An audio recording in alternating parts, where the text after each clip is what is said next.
The James Cooley Show, It's Your Life, can be heard every Sunday at 9 p.m. right here on The Answer San Diego. Life is full of circles, cycles, phases, and stages. It's your choice to ignore or embrace them. Motivational speaker, author, military veteran, and founder of the J.C. Cooley Foundation, James Cooley and his guest will inspire and equip you to strive for your own greatness and overcome adversities. Listen to The James Cooley Show, It's Your Life, every Sunday at 9 p.m. right here on The Answer San Diego. The James Cooley Show, It's Your Life, can be heard every Sunday at 6 p.m. right here on 660 AM The Answer in Dallas-Fort Worth. Life is full of circles, cycles, phases, and stages. It's your choice to ignore them or embrace them. Motivational speaker, author, military veteran, and founder of the J.C. Cooley Foundation, James Cooley, and his guests will inspire and equip you to strive for your own greatness and overcome adversities. Listen to The James Cooley Show, It's Your Life, every Sunday at 6 p.m. right here on 660 AM The Answer in Dallas-Fort Worth. Yeah. Dr. James J.C. Cooley. The James Cooley Show. It's your life. Yeah.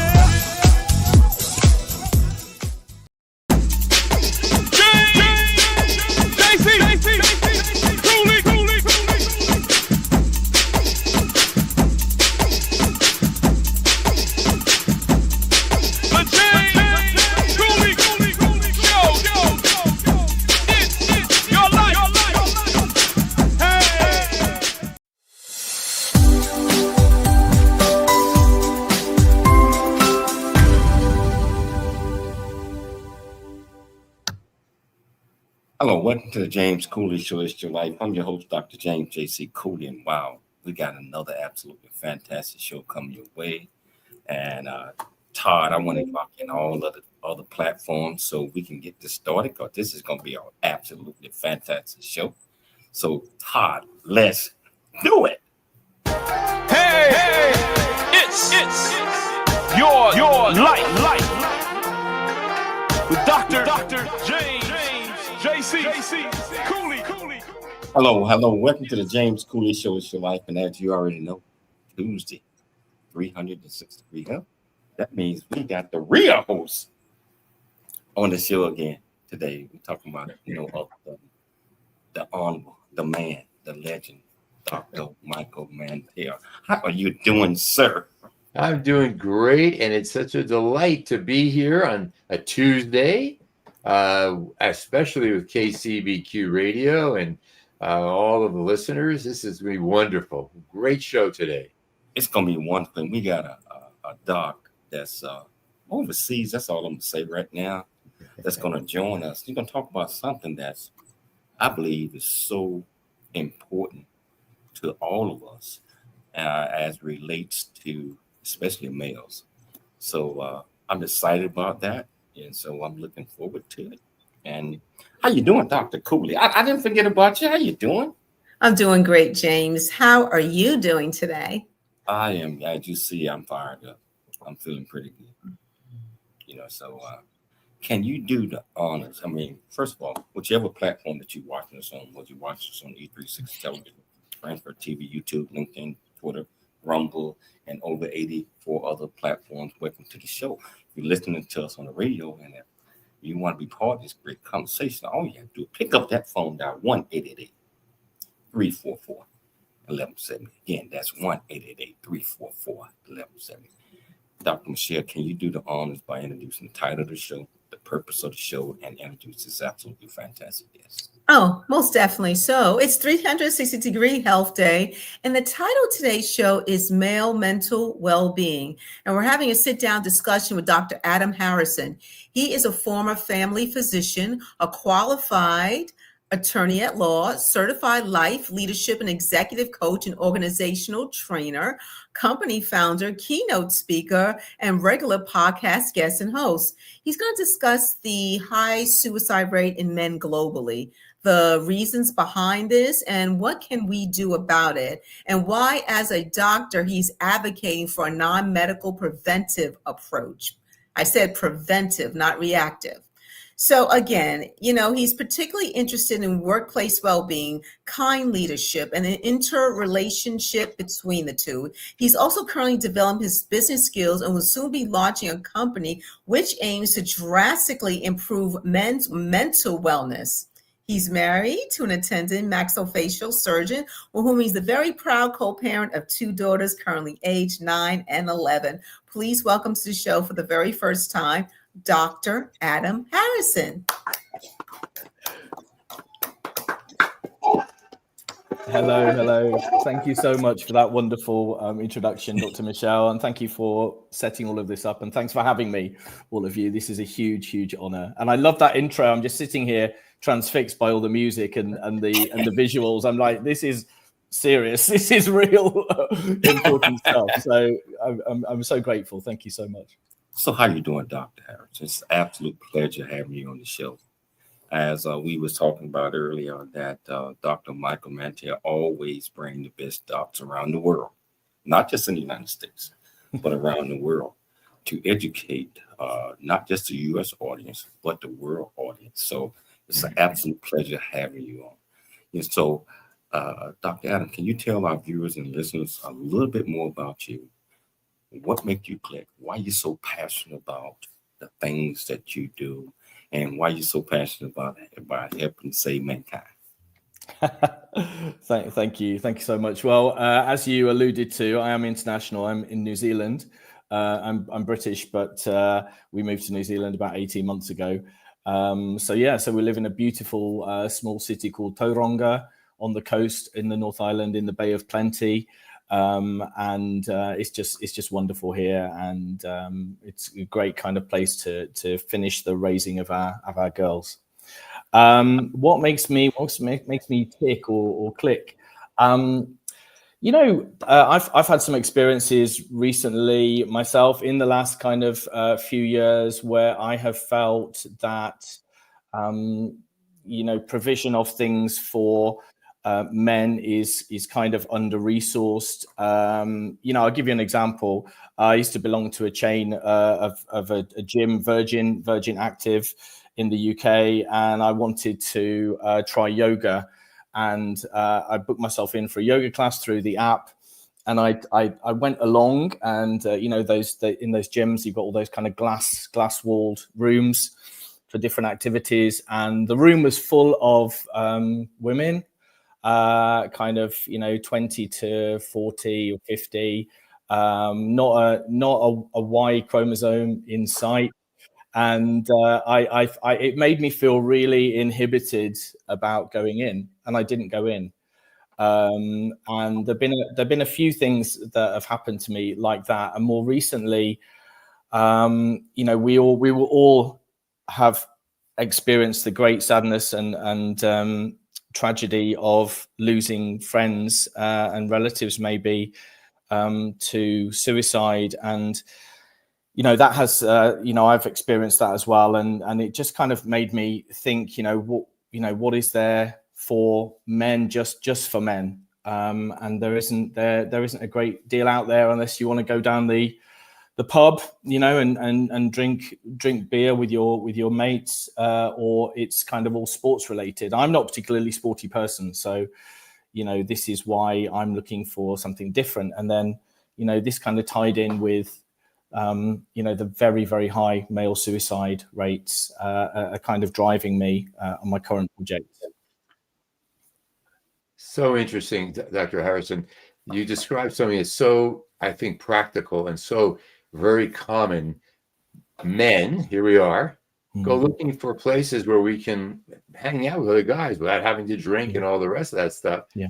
Unnecessarily. Not that there's anything wrong with that for some people, but I think that there is certainly an issue that the current rates of mental illness in men have been related to a very complex blend of biological, psychological, sociological factors. Yeah. And I'd like to dig into those things with you. I wanted to share with you Dr. Ron Levant, who is the former president of the American Psychological Association, said that we raise boys to be emotionally stoic and self-reliant, discouraging vulnerability.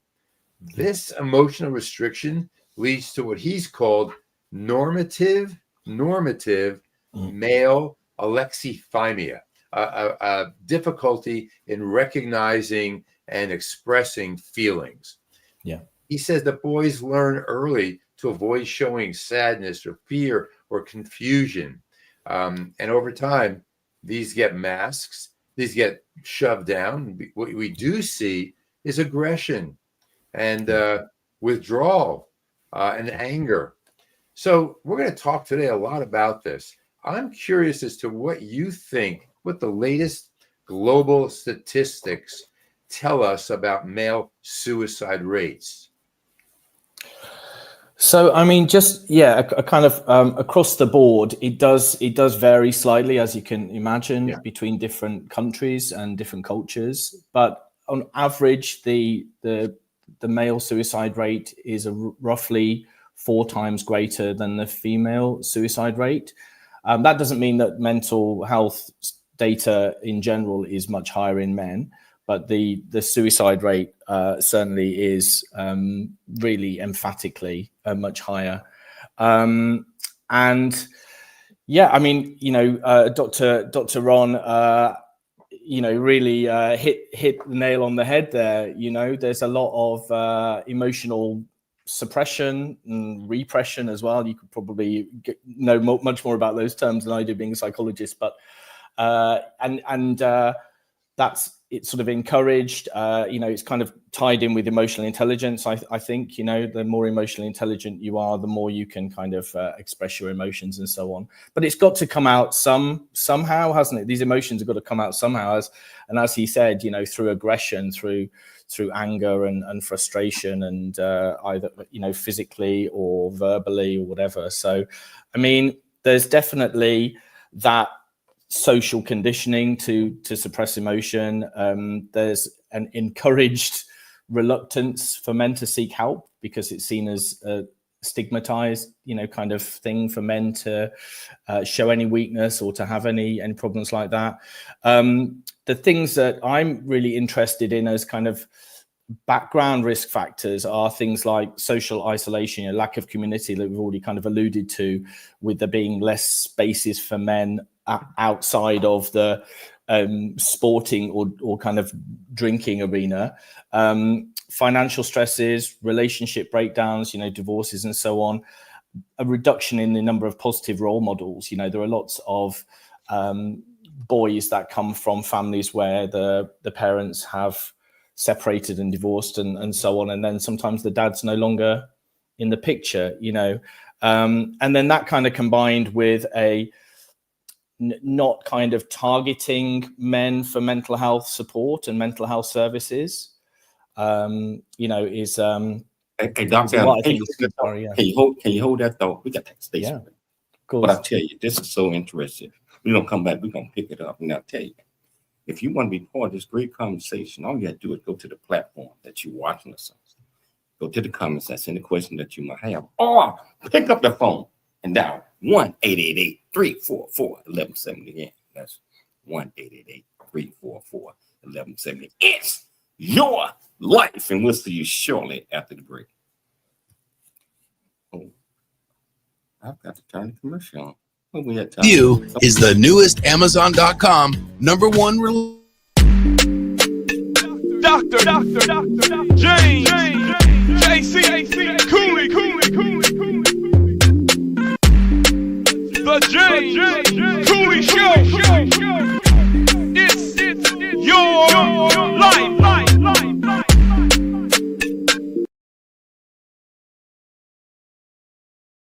Really get a chance to know who you are. And once you know who you are, you truly know who you are, love who you are. Love who you are. You're a masterpiece.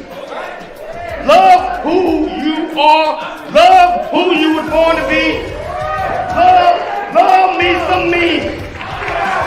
That's what I'm talking about. When you leave high school, you gotta know today or tomorrow, or hopefully today, what your plans are. Hopefully, there is no bad decision unless there is no plan. Create, collaborate, commit with confidence. Commit with what? Commit with what? And everything that you do. Welcome to Viridian Christian University, where faith and learning come together to transform lives. At VCU, we believe that education is more than just academics. It's about fostering a community of growth, integrity, and purpose. Whether you're pursuing a bachelor's, master's, or doctorate, VCU offers flexible, affordable, and 100% online degree programs that cater to your busy life. Our innovative platform provides a personalized learning experience, empowering you to thrive in today's ever-evolving world. Join a global community of learners guided by an experienced faculty who are committed to your success. With VCU, you're not just earning a degree, you're preparing for a future that integrates faith, leadership, and service. Viridian Christian University, educating with purpose, transforming lives. Learn more at ViridianChristianUniversity.com. ViridianChristianUniversity.com. The James Cooley Show. It's your life. That's right. University, where faith and learning come together to transform lives. At VCU, we believe that education is more than just academics. It's about fostering a community of growth, integrity, and purpose. Whether you're pursuing a bachelor's, master's, or doctorate, VCU offers flexible, affordable, and 100% online degree programs that cater to your busy life. Our innovative platform provides a personalized learning experience, empowering you to thrive in today's ever-evolving world. Join a global community of learners guided by an experienced faculty who are committed to your success. With VCU, you're not just earning a degree, you're preparing for a future that integrates faith, leadership, and service. Viridian Christian University, educating with purpose, transforming lives. Learn more at ViridianChristianUniversity.com. It's your life. Hello, welcome back to the James Cooley Show. It's your life. I tell you, Tuesday, 360-degree health, Dr. Michael Mantia. I tell you, we got this absolutely fantastic guest on today that's educating us on a lot of things from a male perspective that we need to know about. And Dr. Adams, you have mentioned something to me that kind of caught my attention, had me thinking. You said that males commit suicide at 4 times the rate of women. Do you believe that there are particular stages and roles in life that are most vulnerable in certain groups or people that causes mental health or unstability because of what they had to live up to? I don't know if I asked the question the right way, but It's a great question, Dr. James. Thank you. Yeah, there are. I mean, just kind of taking a step back. I think all of the stages of a male's life, and not just men, but from boys as well, are at risk for different reasons. We could do a whole episode on that, but certainly, from boys through to young adulthood, fatherhood. There's the kind of pressure to provide, midlife, career plateaus, unfulfilled goals, then, major life events like divorce or bereavement, lead to an increase in isolation. Often, we know that after a separation, after divorce, the men kind of get less of the friends, if you like, less of the mutual friends, and so on. And then in retirement, I mean, and pre-retirement, there's almost like a pre-grieving for the loss of role. I've worked with a lot of physicians who are kind of 5 years off retiring, and they're empty nesters, worried about their purpose, feeling lost, feeling stuck, having an identity crisis. But in answer to your question, to kind of nail it down a bit more, I think middle-aged men, sort of 40 to 59, have the highest suicide rates. And then other demographics, there are men in rural or more isolated areas who are at higher risk. Indigenous men and ethnic minorities are higher risk. They're often under-supported. And then unemployed men or those in high-stress jobs, the other end of the spectrum, are more affected as well. So they're the kind of key demographics for this tragic waste of life. Amazing. Yeah. I've heard the statistics are all over the place. National Institute of Mental Health say that men age 75 and older have the highest suicide rate. And I think it's one of these things where you can chase down and see it's all over the place. Yeah, absolutely. But one clinical psychologist named his name was Dr. Thomas Joyner. He said that many men who die by suicide experience what he calls perceived burdensomeness, and thwarted belongingness, which is what you've been saying. They feel like a burden and that no one would miss them. They don't say it out loud. I'm wondering, based on that, what your sense is about some of these misunderstood factors that the world doesn't get about men, and yet this has been going on for a long time. What's your sense of this? How can we begin to tune in better without chasing men away? Gosh, that's really interesting, and I'd not heard that term, perceived burdensomeness. Yeah, great line. It really is, and yeah, I think tying that in with what the data that you kind of talked about older men in the later stage of their life, I can kind of see that. I think about my grandfather, who's still alive at 99. Wow. Bless him. Yeah. Bless him. And he's actually still very well in himself, cognitively and physically. But there will be a lot of, he's, most of the people we're talking about are no longer alive at his age, obviously, but the kind of 70, 80 plus, they probably do feel like a burden for sure. And on their, especially if they are widowers and, they're then kind of relying on their children, if they have children, or other people, if they don't. But I'm not sure about that kind of concept in the younger demographics. What do you think? Obviously you're familiar with their work. I think it's a societal thing, and that men are simply taught to be afraid of being seen as weak or broken or less of a man. It keeps people from seeking help, and I don't want to. I'm supposed to be taking care of the family. So that sense of self-talk we have to change. A lot of men avoid seeking help. That because it's until it becomes a crisis. So we have something now. I want to pick up something else that you talked about earlier. Isolation. Your grandfather is, God bless him, 99 years old. Yeah. A lot of men, 75, 80, 90, are lonely. The Surgeon General of the United States Vivek Murthy, said that loneliness is as harmful to health as smoking 15 cigarettes a day. Yeah. Bingo. Yeah. Sorry, Dr. James, did you want to? No, we kind of missed out on that question, Dr. Mike. Because it kind of froze for a second. Can you? I'm sorry.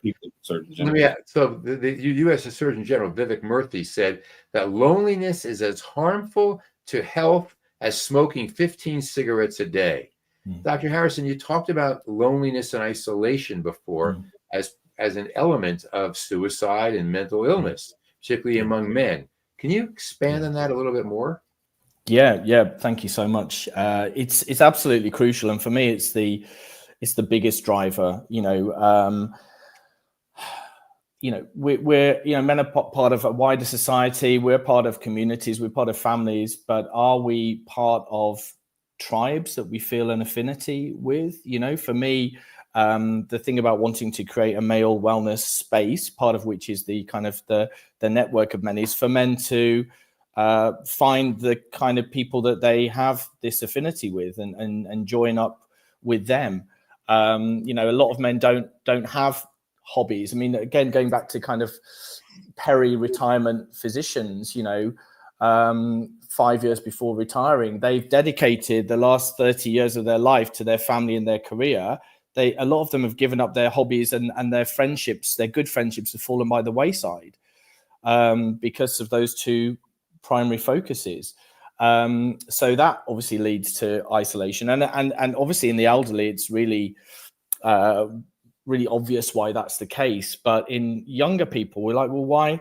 Younger people go to work. They have people around them all the time. How are they lonely? And I suppose there's this kind of distinction to be drawn between being alone and being lonely is quite an important thing to think about. Because you can be lonely in a room full of people, right? We know that. But like I look at the young, the young people, they'll get together and they'll be on their devices, they'll all be on their screens, sitting together in a group. But they may as well be on their own, because they're just kind of like zoned in on their screen, right, their device. But it's I think it's a lot to do with again, men being. There's just an expectation that men are able to do everything. We're able to make friends easily, and so not everyone is like that. Not everyone has that skill set, and that's something that can be learned and practiced.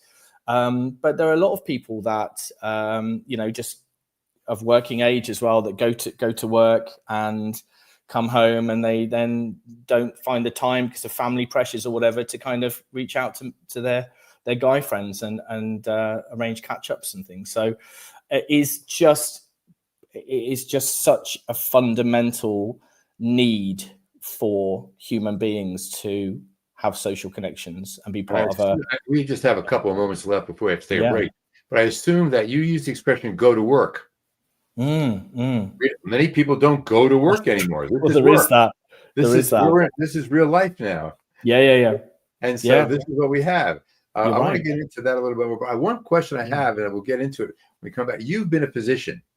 Now you have, in a sense, pivoted to advocate for more non-medical preventative approaches to mental well-being, especially in men. And I'm curious about what led to that shift, because we're seeing that more and more in medicine with lifestyle medicine. Yeah, that's true. I mean, I think the most obvious and kind of stark reason for that is just look at the data. If the suicide rate is so high, then something is failing with the Western medical paradigm. That thought. We education. This is so wonderful. I don't want to miss a beat of, And Audrey, hey, thank you. Thank you for communicating with us. We'll talk about the caregiver when we get back. And also when we get back, we want to talk about the link is what you think. That's a book from Dr. Michael Mantel. I mean, I always ask him to just grab the book and just turn to something and give us 5 pointers. So we're going to try to blend that in when we get back. But we also, Dr. Adams, you putting it down. you putting it down. So I tell you, you want to be part of this conversation, just go to the comments, ask any question you might have. Dr. Adams or Dr. Mike or myself will provide you with an answer. It's your life. And we'll see you shortly after the break. Life with Dr. At Viridian Christian University. Dr. J.C. Cooley. It's the J. Cooley Show. It's your life. The J.C. Cooley Foundation is a nonprofit organization that was started in October of 2014. The J.C. Cooley Foundation continues to strive to expand its programs and offerings to the youth, young adults, and citizens of our great communities nationwide and overseas. We hope that you'll be able to take part in one or more of the many exciting events that we're offering this year and experience firsthand the pride we take in supporting our cause. It's our mission to equip the youth of today for the challenges of tomorrow, and we rely heavily on the generosity of individuals and business owners for support. Without the assistance of community-minded individuals just like you, we wouldn't be able to serve our youth each year. We ask that you make a commitment to support our annual appeal by making a cash donation. This year's goal is $50,000. Your generosity will assist us in making a difference in the lives of the youth in our community. You can give online at CooleyFoundation.org. Remember that every donation makes a difference regardless of size. The J.C. Cooley Foundation thanks you in advance for your contribution. A Black Man's Point of View is the newest Amazon.com #1 release and bestseller book from author Dr. James J.C. Cooley, featuring the perspective from 11 other contributing authors. In A Black Man's Point of View, Dr. James Cooley unpacks his thoughts and personal experiences about the challenges, stereotypes, and feelings of self-worth that many black men face today due to a 400-year ancestry rooted in slavery and colonization. Yet, how so many black men move forward despite this history. Most importantly, A Black Man's Point of View conveys that all men, regardless of race, creed, or color, are capable of love, respect, and dignity. Described as a map to a greater life from the heart of a man who's experienced life's misfortune and harsh conditions, James shows us how beliefs, convictions, and a healthy mentality can help propel a life worth living. A must-read for all. Order your copy of A Black Man's Point of View by author Dr. James J.C. Cooley today from Amazon.com or wherever books are sold. Noah Dingley here, producer of The James Cooley Show, It's Your Life. And the new audio version of James' book, Country Boy, City Boy, A Journey That Ain't Over Yet, is a must-have. James shares his true life story of struggle and success in America. It's both a cautionary tale and a roadmap to achieving the American dream. Get the new audio version of Country Boy, City Boy, A Journey That Ain't Over Yet by James Cooley on Amazon.com or wherever audiobooks are sold. Nation. Country Boy, City Boy, A Journey That Ain't Over Yet is the unfiltered truth to provide hope for the future by challenging you to refuse to become a victim of life's circumstance and dare to become an overcomer because a bigger, better, and more impactful life awaits you. Get the new audio version of his book, Country Boy, City Boy, A Journey That Ain't Over Yet by Dr. James Cooley on Amazon or wherever books are sold. Check it out. Your life with Dr. James Cooley. Hello, welcome back to the James Cooley Show. It's Your Life. Well, let me change that up. Welcome back to the James Cooley Show, 360-degree health, Tuesday, with Dr. Michael Mantel in the driver's seat. And he is leading the way. And this absolutely fantastic guest, we have Dr. Adam Harrison. And what we're talking about is so prevalent to everybody in the world, especially males, because as we age sometime, I believe, I call it season, Doctor. You already know I call it season. As we become seasoned, many times we feel that we don't belong or people don't pay us that much attention. We become lonely. We become depressed. We can't do the things that we used to do when we was in our younger primes. But sometimes that's what aging is about. You can reminisce over things that you used to be able to do and still have those feelings and still have those desires and still have the sense that, hey, life still goes on. I'm going to continue to live. I'm not going to allow myself to become depressed. I mean, I'm not going to be in a room full of people and lonely. Lonely. Dr. Adams, you brought that up a few minutes ago, that you can be in a room with a lot of folks and still feel lonely.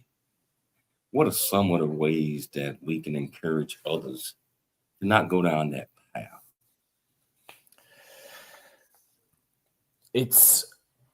I think it's about kind of normalizing these conversations, and so, encouraging them in the workplace, down the gym, in the down the bar, within group social settings. For too long we have, as we said earlier on in the conversation, being encouraged to suppress these feelings of and loneliness being one of them, and just kind of get on with it and be resilient and be stoical and be the man up. That's a terrible phrase, isn't it? Yes. The connotations of that are just awful. But it's and men are very often unprepared to be able to have these conversations because they're lacking those skills, but also kind of unwilling, excuse me, because of the stigma, and kind of embracing that stoical model. I'll just give you a very, very quick example. This is not a mental health example, but a physical health example. I remember when I was a family physician years ago, working in a mining town, and I had this ex-miner come in, and he was literally having a heart attack in front of me. And I said, I am sure you're having a heart attack. You need to get an ambulance and get you to the emergency room now. And he would not have it. He would not go in, and he was compos mentis, so I had to go with what he wanted. But he was like, "Oh, I'll be fine, doctor. It's just a bit of pain. I'll just go home and sit down and rest." And this is absolutely, I mean, that was a man of a certain generation. He was in his sort of early 70s or whatever. This is 20 years ago.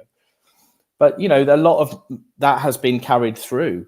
So we just need to, encourage men gently, because they, otherwise they're going to there's going to be pushback. But, maybe in an anonymous way, maybe doing it online, maybe doing it one-to-one, starting gently, and then realizing, oh gosh, I haven't kind of like destroyed my life by telling someone that I'm lonely or, that I feel low. Actually, it's the thought of things is often worse than the actuality, isn't it? We know that, so it's just getting beyond that realization point that actually it's okay to talk about. I don't feel like the world hasn't caved in by me talking about this. And then you can kind of go a bit further, but being in groups of men who have experienced the same kind of thing, and so it's normalized, is just so crucial, I think. Wow. We got Audrey saying, my client and I mean, to help alleviate some of that, they would do word puzzles together to bring him in to a lot of things. Dr. Mike, your book, everybody love your book. How does the link and is what you think? I mean, you just open up like you normally do and come up with 5 different things that might relate to what we're talking about that could help others out. Beautiful cover. I know that guy. I'm going to open up to random. Okay. Oh, this is perfect. So I wrote the book, Don't Sweat the Small Stuff, back in 1988. And the link is what you think I came out with a number of years ago. And I'm passionate about helping people disturb themselves less. So I'll share 5 points. This is on page 84, togetherness. It's just random. And Dr. Harrison, we're just talking about loneliness and isolation. Number 1, looking for victory. Try creating unity first. It'll lead you to your goal. 2, You're only as strong as you are united with others. Lifting weights won't do it. 3, turn me upside down and you have we. Looking for happiness? Unity is the key ingredient. Divisiveness will destroy your happiness. And number 5, unity is not the same as uniformity. I think Martin Luther King said that. Don't worry, be yourself with others. And so that's the point here. When we think about what men believe about themselves, it's all up here. It's all up here. Suicide is the result of untreated or maltreated pain. If you're a man struggling in silence, you're not weak, you're human. And Dr. Harrison, I want to know what you think are the limitations of the current mental health care system when it comes to proactively supporting men the way you're proposing. Yeah, thank you. Well, I mean, absolutely. Globally, there is the healthcare systems they're not just creaking, are they? They're that imply they're bursts, right? They've gone beyond that point a long time ago. There's a lack of doctors, a worldwide shortage of doctors and nurses and mental health professionals and all healthcare professionals. But there's just not the resources, the financial or human resources, to be able to help the problem.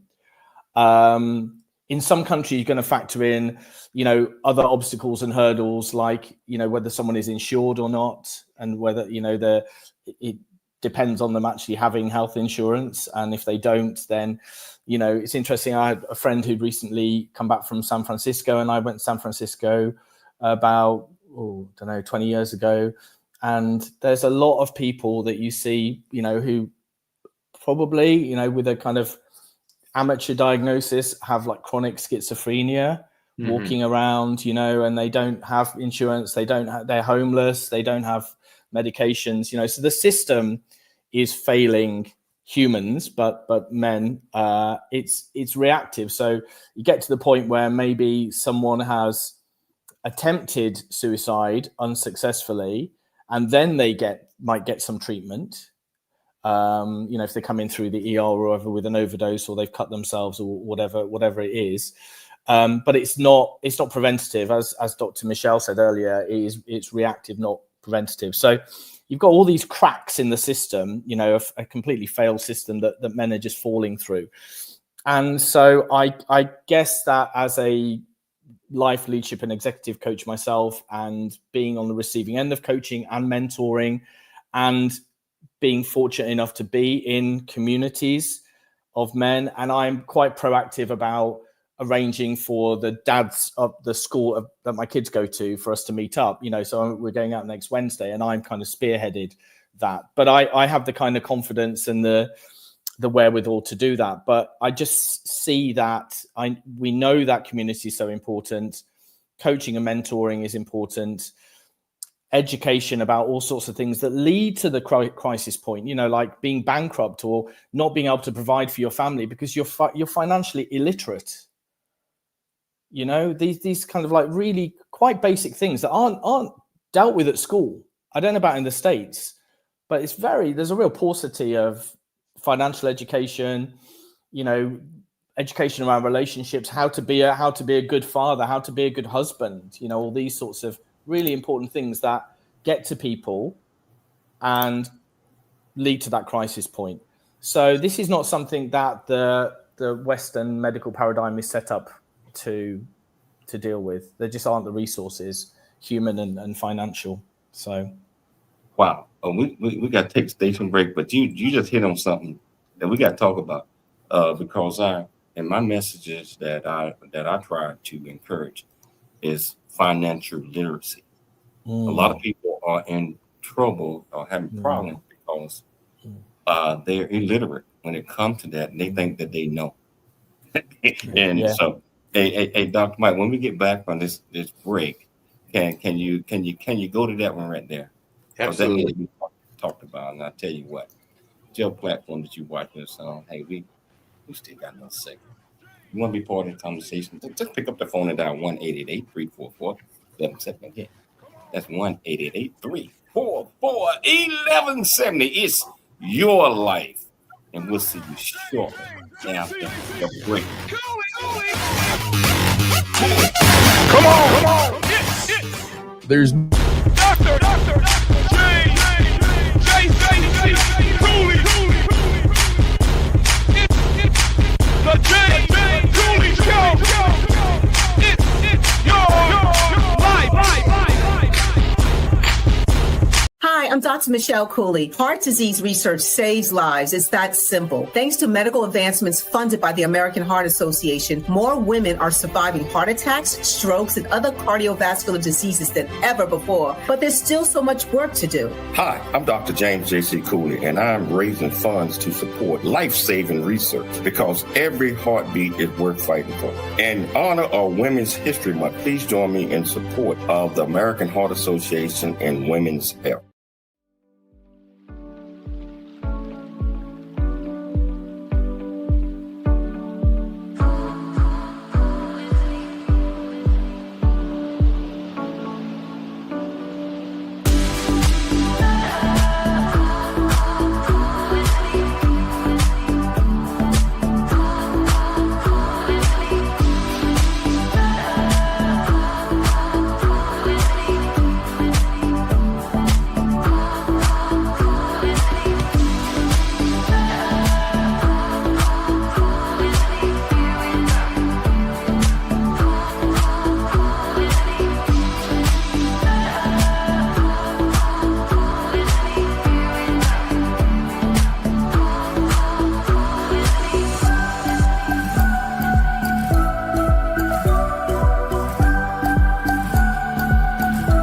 The future is here.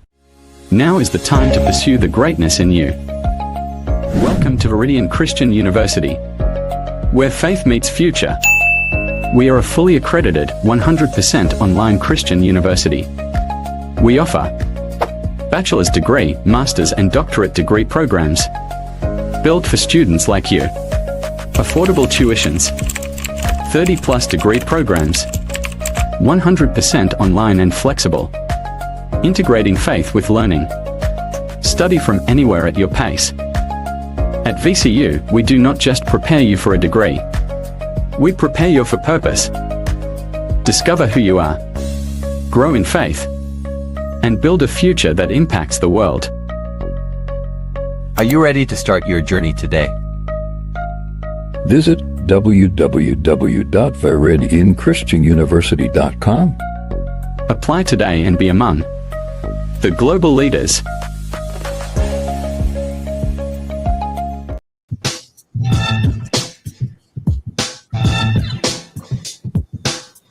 Now hear this. Hello. Welcome back to the James Cooley Show. It's your life. And Tuesday, 360-degree health. Dr. Michael Mantel. We got Dr. Adam Harrison here. I mean, I tell you, this conversation is so important that we got to have him back on, Dr. Mike. I mean, if his schedule permits. I mean, he might be too busy over in New Zealand that he might not. Never too busy for you, Dr. James. So I tell you, we got about 9 minutes left in the show. One thing I want to talk about, I want to talk about this university called Viridian Christian University. Very outstanding, superb, not just because I'm the chancellor, but we are helping people in life. We're saving lives. We are helping people to further their education for the fraction of the cost from accredited university. I tell you what, whatever your education goal, just like Dr. Adam just mentioned, sometimes it's financial literacy, right? And sometimes it just take that little click turnaround to understand that, hey, maybe I need to understand finance a little bit more. Maybe I need to understand Christian leadership a little more. Maybe I need to do some things. So only thing I ask you to do is, if you're thinking about furthering your education, we offer 36 different degree programs, bachelor's, master's, doctorate, and depending on what you're doing, honorary doctorate degrees if you're doing above and beyond and you're blessing people, you're helping people out. ViridianChristianUniversity.com. ViridianChristianUniversity.com. I turn it back over to you, Dr. Mike, because Thank you.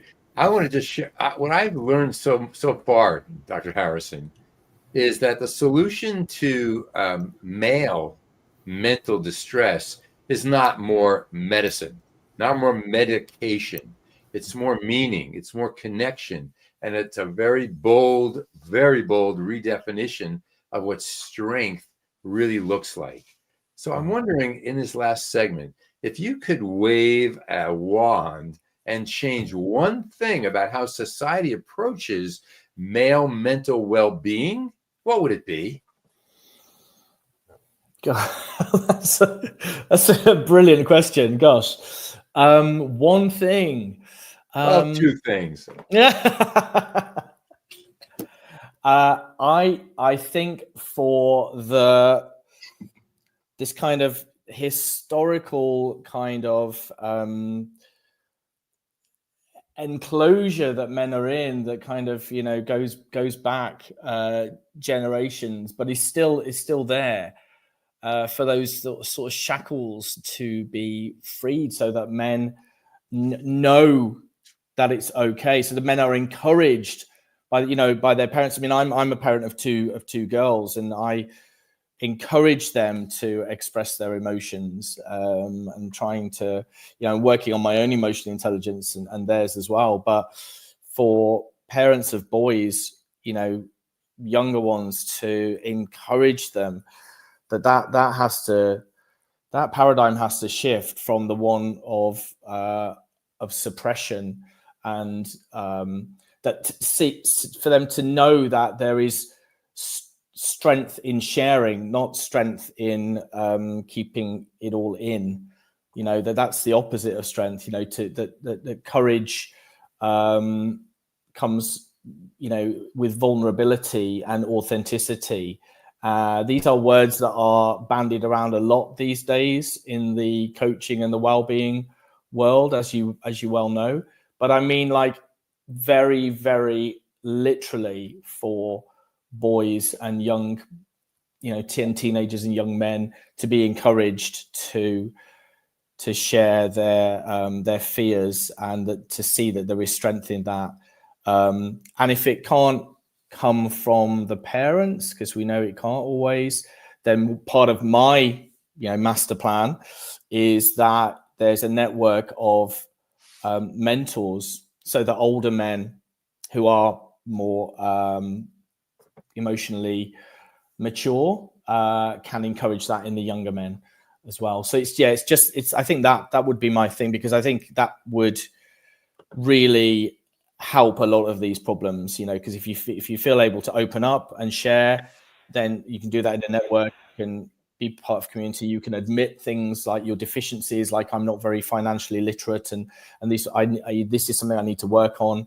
Acknowledge it, admit it, get on with the remedial work. You are leading the way. I follow all your work and social media and so forth. I've known you for quite a number of years. You're leading the way in essentially messaging. Don't wait for men to break before we offer help. You're talking about building systems, cultures, conversations that reach people early with empathy, not just intervention. So given that, is there some message that you want our male listeners and our female listeners to walk away with after hearing this conversation? Well, thank you for asking that. And thank you for mentioning the women. The women in our lives, that I have a podcast called Inspiring Women Leaders. I'm a huge ally to women. I am massively inspired by my wife and my daughters and my mum and my sisters every single day. And the conversations I've had with women around this kind of male-centric model that I'm proposing have been really encouraging, because they are all saying, we need this. We need the men in our lives, the men in the world, to be healthy, because then they can be good dads and good husbands and good sons and good brothers and good friends and good colleagues and so on. So I have kind of unanimous support from the women who have seen me speak about this as well. But if there's a man out there now who is in a dark place, in a bad way, I just want them, my message to them who, if they're struggling in silence on their own, is that you're not alone. We know that there are lots of men struggling with these things. You don't have to suffer in silence. It's absolutely not your fault. This is really important. There's actually kind of, there's shame associated, shame and blame. You don't have any reason to feel ashamed. It happens. Asking for help is a sign of strength, not a weakness. Women are your partners, mums, sisters, daughters, friends. They are not the enemy. We need them as allies, and they need us just the same. And your story matters, and recovery is possible. I think without delving, we've probably all been in these dark places, the three of us men here, and we've come through it. And we're here to help that men who are struggling, but also to be shining lights of what is possible, I hope. Hey, Dr. Adam, thank you so much. Just like I extended an invitation again, Dr. Mike, we got to do part 2 of this. Absolutely. So I want to thank you so much for taking the time to come on the show to talk about this great topic. I'd like to thank Dr. Mike. Always, that's my guy. That's my guy right there. Always coming up with great docs. I'd like to thank Michelle for always putting together absolutely fantastic shows. I'd like to thank my studios in San Diego and also in Dallas, Fort Worth, and also Spotify, iHeartRadio, every platform that we on. Most importantly, I'd like to thank our viewers and our listeners for always listening to the James Cooley Show Monday through Friday, 2 p.m. Pacific Standard Time, 4 p.m. Central Standard Time, 5 p.m. Eastern Standard Time. Always dream big, think big, and be big at everything you do. We'll be back. Let's go. Dr. James, JC, Cooley, it's your life.